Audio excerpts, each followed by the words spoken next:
Nah, Rian ini ya menurut kita lucu guys, karena dia membunuh Harry karena cemburu. Harry tertarik pada Noval. Noval ini cowok juga, kekasih sesama jenisnya Rian. Dan pada saat dalam keadaan emosi, Rian membunuh Harry di apartemen di Margonda Residen, Depok. Nah, setelah membunuh, Rian memutilasi tubuh Harry dan membuang potongan tubuhnya di beberapa lokasi. Setelah penangkapan Rian, polisi melakukan penyelidikan lebih lanjut dan menemukan fakta yang sangat mengejutkan. Fakta yang sangat-sangat mengejutkan pada saat itu. Ternyata Harry bukanlah satu-satunya korban. Rian mengakui telah membunuh 10 orang lain yang dikuburnya di halaman rumah belakangnya di orang tuanya di Jombang.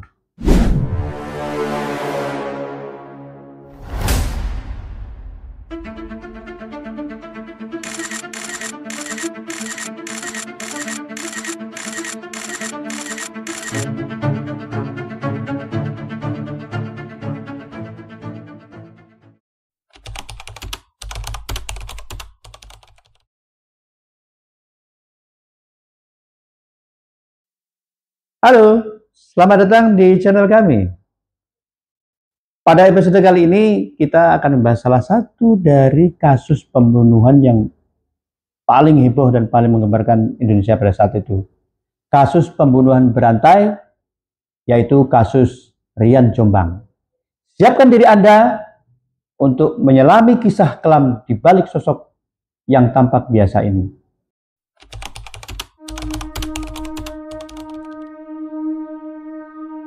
Ferry Idam Hensyansyah, atau yang lebih dikenal dengan Rian Jombang, karena lahirnya di Jombang bos. Lahir pada 1 Februari 1978 di Jombang, Jawa Timur. Sejak kecil Rian ini lebih sering berpisah dengan kedua orang tuanya. Rian ini adalah anak bungsu. Ayahnya namanya Ahmad Maskur ya, adalah pensiunan satpam sebuah pabrik gula. Dan ibunya bernama Kasiatun, lebih suka tinggal di rumah kakaknya, namanya Mulyo Wasis. Nah, biasanya tuh kelainan orang tuh biasanya dipicu oleh latar belakang dari kehidupannya. Nah, perilaku Rian ini mulai berubah saat duduk di bangku SMP. Dia lebih banyak menekuni kegiatan perempuan, ya seperti menari, main boneka, kayak gitulah. Di saat teman-temannya main kelereng, main layangan, dia nggak ikut, malah ikut main boneka, bola bekel, dan berdandan ala perempuan juga. Di sekolah, Rian dikenal lebih dekat dan lebih banyak berteman dengan perempuan. Nah, meski demikian, Rian ini sebenarnya dikenal sebagai sosok yang cerdas, cekatan, dan memang pandai bergaul. Biasanya orang-orang kayak gitu memang pandai bergaul ya, soalnya kan cocok aja gitu kalau ngobrol sama apapun dan siapapun.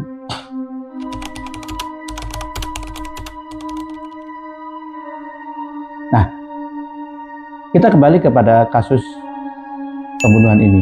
Kasus pembunuhan berantai yang dilakukan oleh Rian pertama kali terungkap pada 12 Juli 2008. Saat itu tuh 7 potong tubuh manusia ditemukan dalam 2 tas di dekat kebun binatang Ragunan, Jakarta Selatan. Korban diketahui adalah seorang manajer perusahaan swasta bernama Heri Santoso, seorang manajer di perusahaan swasta di Jakarta. Nah, Rian ini ya menurut kita lucu guys, karena dia membunuh Harry karena cemburu. Harry tertarik pada Noval. Noval ini cowok juga, kekasih sesama jenisnya Rian. Dan pada saat dalam keadaan emosi, Rian membunuh Harry di apartemen di Margonda Residen, Depok. Nah, setelah membunuh, Rian memutilasi tubuh Harry dan membuang potongan tubuhnya di beberapa lokasi.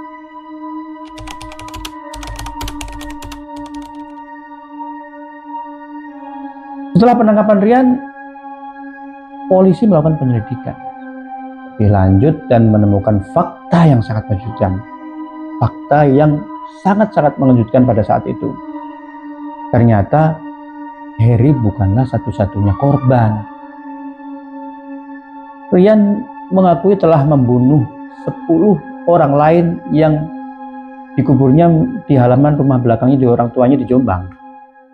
Rian kan mengakui telah membunuh 10 orang lainnya dan dikubur di belakang rumah orang tuanya, Pak. Nih para korbannya ya.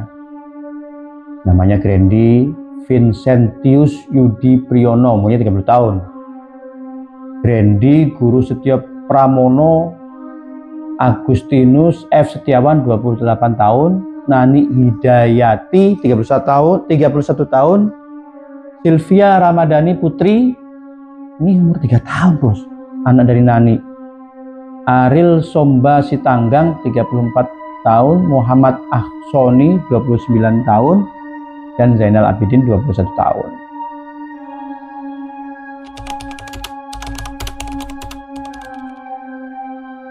Rian ini dikenal memiliki orientasi seksual yang menyimpang. Kaumnya Nabi Lut, bos. Orientasi seksual sama jenis. Nah, sebagian korbannya adalah pria yang ia kenal melalui pergaulannya di klub malam atau di tempat hiburan lainnya. Motif pembunuhnya bervariasi, mulai dari cemburu, keinginan menguasai harta korban, hingga dorongan emosi sesaat. Nah, modus operandi Rian ini cukup rapi banget. Dia mengajak korban ke tempat sepi atau di rumahnya, lalu membunuh mereka dengan cara memukul kepala dan mencekik. Ada yang dipukul pakai barbel, kemudian setelah nggak sadar atau meninggal, kemudian baru dimutilasi.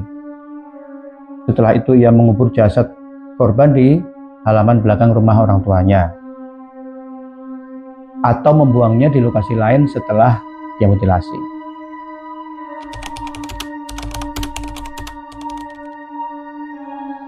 Setelah memulai proses penyidikan dan persidangan yang panjang, pada April 2009, Rian ini dijatuhi hukuman mati oleh Pengadilan Negeri Depok.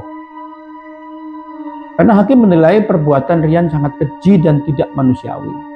Mendengar vonis tersebut, Rian tertunduk lesu dan ya sempat nangis juga. Ya, sementara keluarganya tak kuasa menahan tangis.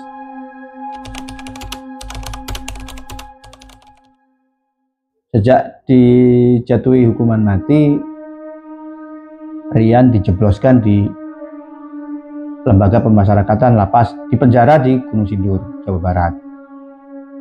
Selama di penjara, Rian mencoba menyalurkan bakatnya di bidang seni dengan menulis buku autobiografi berjudul The Untold Story of Rian. Gila kan, kurang ajar kan? Udah tahu itu salah, udah tahu itu perbuatan dosa bejat, malah nulis buku The Untold Story. Ini arek kurang ajar jadi orang Jawa Timur kan gitu.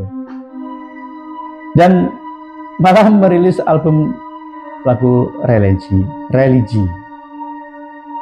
Hingga kini Rian masih menunggu eksekusi hukuman mati.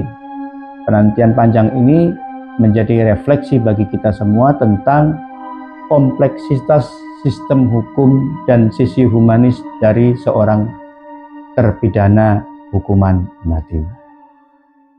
Sampai di sini cerita kriminal kali ini. Jangan lupa subscribe, like, dan jangan lupa bunyikan lonceng dan kemudian di-share agar tidak ketinggalan konten-konten menarik lainnya di channel ini. Sampai jumpa di cerita kriminal berikutnya. Dadah!